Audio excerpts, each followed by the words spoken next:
How's it going, everyone? Welcome back to the channel. My name is Brian, and today we're going to be going through the match analysis for Gibraltar v Scotland. Well, we can all actually have a look at the result. Only 2 goals, which, yeah, you can say in a way win is good based on the form that we've been on, because it has been atrocious. But looking at them stats, 25 shots we had and only 5 on target.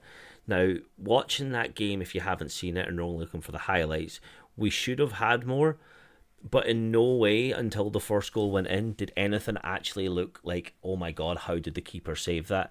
We were absolutely abysmal in front of goal. There was nothing clinical up front. I was very unimpressed with Shankland, which is a bit of a disappointment for how well he's been at Hearts.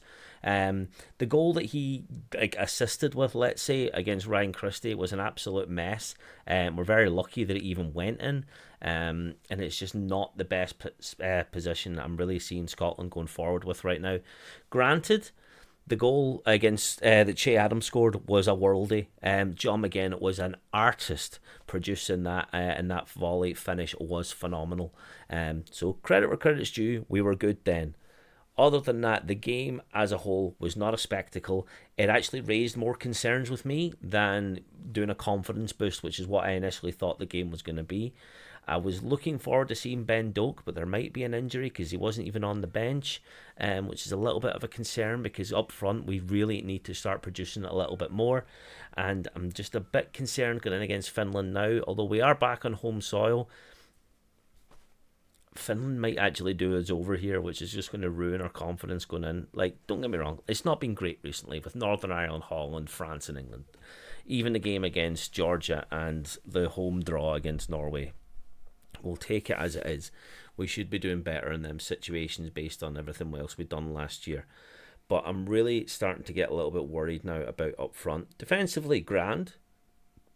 Until Liam Cooper got injured, which is a big blow because he's obviously a leader for Leeds and he's very good in that back line. That's going to be a bit of a worry going forward now because who's really going to take his spot? Granted, Jack Hendry could easily come into that position. Ryan Porteous had a good game, to be honest.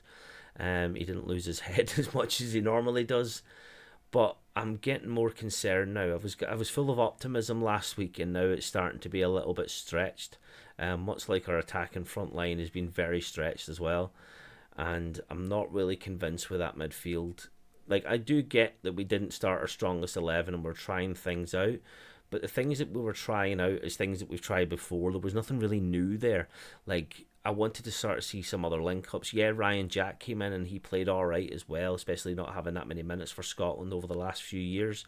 Even as a Celtic man, it was good to see him do his classic link-up with McGregor that we saw in the Old Nations League. And hopefully we can actually capitalise on that and maybe build something from that when they both came on together, probably the 70th minute mark. But up front, nah, we lost Lyndon Dykes over the weekend. He's no more Euros, and Ben Doak not even being there. Scott McTominay's still got a little bit of a knock for the FA Cup, but should be fine going into the Euros. We hope. Knock wood.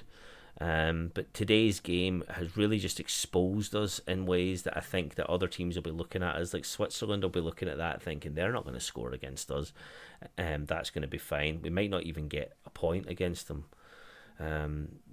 But it's just more of a worry going forward now, and it's not looking great.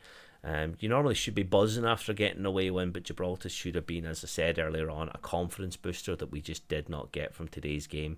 We're going to be back again this Friday, so if you do want to stick around for the live stream, please make sure to drop a sub down below and make sure to come along with that. But other than that, the game has been very poor. It just exposed a lot of our issues that we need to address, and hopefully the boys don't go in or go home with their heads like down low. Like, the goal we scored was a banger. Hopefully that can bring us back up a bit.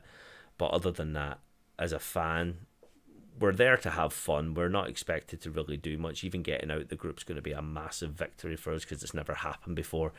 But I would like to see us perform better. Like, I can never be disappointed in a loss as long as they tried hard. But today there was just nothing going forward. There was no bite, no grip.